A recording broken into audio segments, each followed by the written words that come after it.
नमस्कार बच्चों। ठक्कर बप्पा कॉलोनी मनपा हिंदी शाला में आप सभी का स्वागत है। मैं हूं शशि बाला जायसवाल।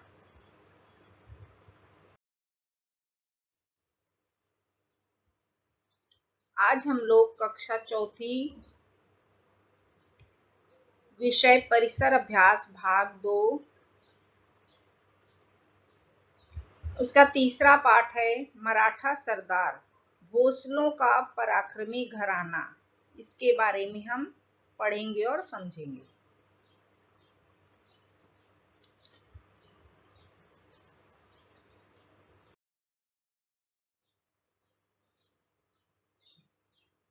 बच्चों, पाठ का नाम क्या है? पाठ तीसरा है मराठा सरदार भोसलों का पराक्रमी घराना।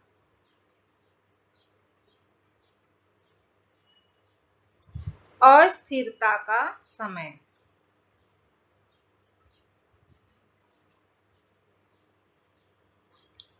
संतों ने जिस प्रकार लोगों के मन में भक्ति भाव का संचार किया, उसी समय वीर मराठा सरदारों ने महाराष्ट्र में शौर्य परंपरा का निर्माण किया।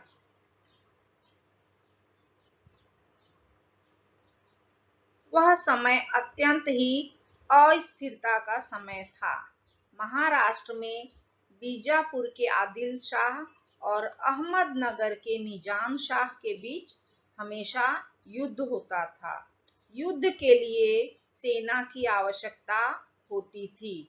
इस काम में वे मराठा सरदारों की सहायता लेते थे। बच्चों, जैसा कि हम जानते हैं कि महाराष्ट्र में बीजापुर में आदिल शाह और अहमदनगर में निजाम शाह के बीच में हमेशा युद्ध होता था।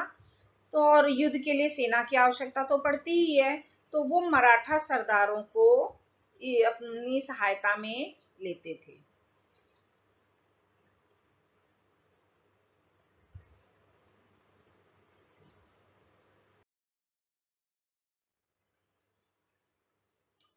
शूरवीर मराठा सरदार। तो मराठा सरदार कैसे थे, हम उनके बारे में समझेंगे। मराठा जैसे जीवट वाले और शूरवीर थे, वैसे ही वे साहसी तथा स्वाभिमानी भी थे। युद्ध में बड़े बड़े पराक्रम दिखाना उनके लिए गर्व की बात थी। हाथ में भाला, कमर में तलवार लटकाए साहसी मराठा जवान घोड़े पर सवार होकर अपने सरदारों की सेना में शामिल होते थे। उनके पास सेना रहती थी। सेना रखने वाला मराठा सरदार जब भी सुल्तान के पास जाता था, वह उसे अपनी नौकरी में रख लेता था। कभी कभी जागीर भी देता था। जागीर पाने वाला सरदार अपने आप को उस जागीर का राजा मानता था।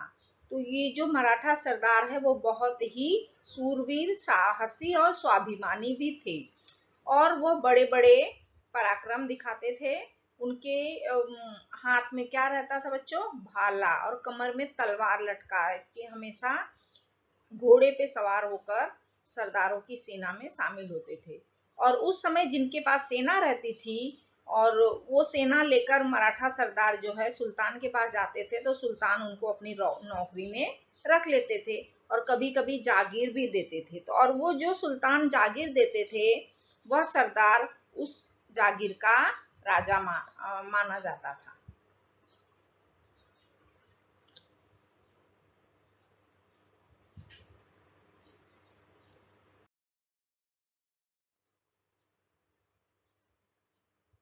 बीजापुर और अहमदनगर के सुल्तानों के दरबार में कई बड़े बड़े मराठा सरदार थे। देखिए बच्चों, ये सरदार के नाम हैं, वो जरा याद रखना है आप लोगों को। उसमें उनमें सिंदखेड़ के जाधव, फलटन के निम्बालकर, मुधोल के घोरपड़े, जावली के मोरे तथा एलोरा के भोसले आदि प्रमुख सरदार थे। तो बच्चों, ये सिंदखेड़ के जाधव, फलटन के निम्बालकर, मुधोल के घोरपड़े, जावली के मोरे और एलोरा के भोसले, ये जो है प्रमुख सरदार थे उस समय।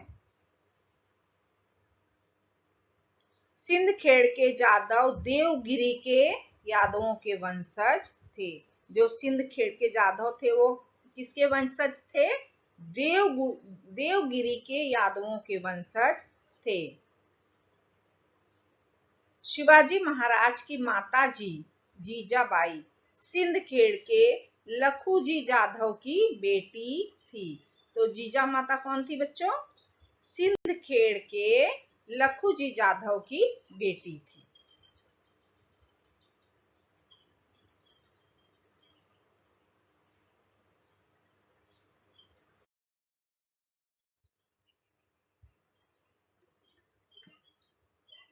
शौर्य की परंपरा। तो मराठा सरदारों में जो शौर्य की परंपरा थी वह किस तरह थी हम देखेंगे। ये सरदार बड़े सूरवीर थे, परंतु उनमें से कई सरदारों में परस्पर बड़ी शत्रुता थी। परस्पर शत्रुता मतलब उनकी आपस में ही दुश्मनी थी। संगठित होकर पारस्परिक हित के लिए कुछ करना चाहिए, ऐसा विचार वे कभी न करते थे। आपस में दुश्मनी होने के कारण वो जो सरदार थे वो क्या करते थे कि कोई भी पारस्परिक हित मतलब अपना खुद का हमारा हित हो, ऐसा कोई भी काम वो करना चाहिए ऐसा विचार ही नहीं करते थे। यही कारण था कि उनका शौर्य उस समय दूसरों के काम आता था।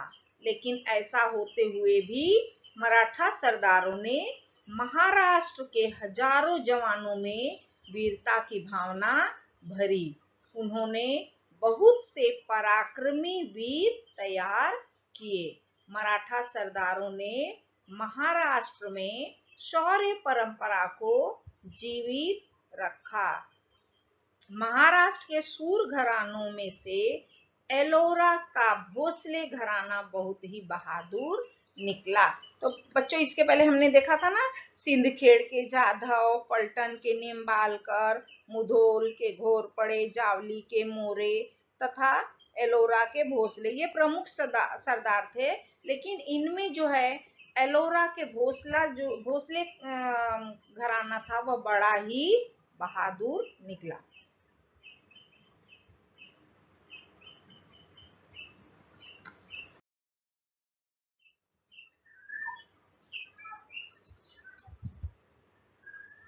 घृष्णेश्वर का मंदिर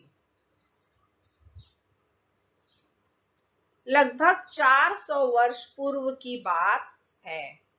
एलोरा की गुफाओं के पास घृष्णेश्वर का मंदिर जीर्ण अवस्था को प्राप्त हो चुका था। उसकी दीवारों में बड़ी बड़ी दरारें पड़ गई थी। मंदिर का पुजारी भी मंदिर छोड़कर चला गया था।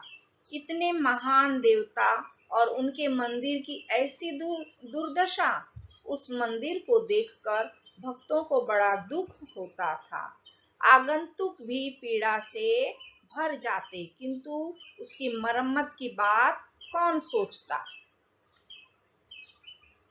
तो बच्चों ये घृष्णेश्वर मंदिर के बारे में है कि 400 वर्ष पुरानी बात है और वह घृष्णेश्वर का मंदिर जो था वह एकदम जीर्ण अवस्था मतलब एकदम टूटी फूटी अवस्था में हो चुका था।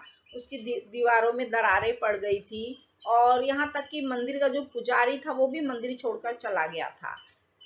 फिर भी उस मंदिर को बनाने की या मरम्मत करने की बात कोई नहीं सोच रहा था।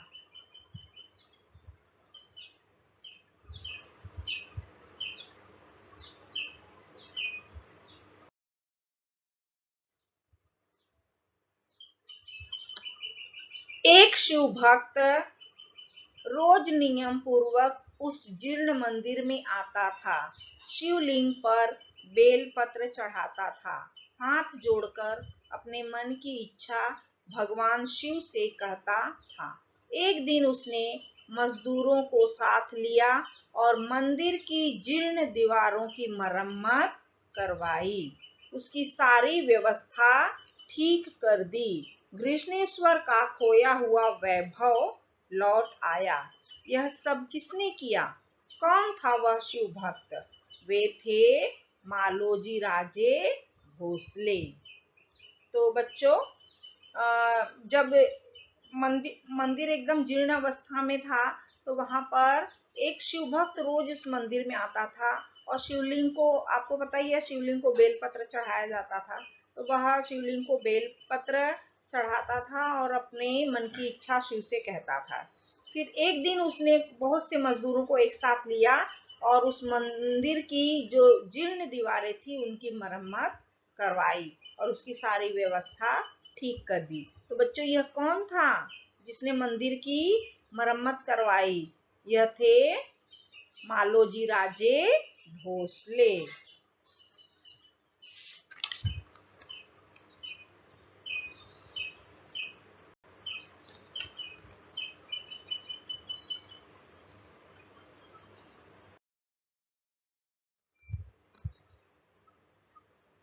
देखिए बच्चों, यह चित्र मालोजी राजे भोसले का है। तो बच्चों, आज का लेसन यहीं पर समाप्त होता है।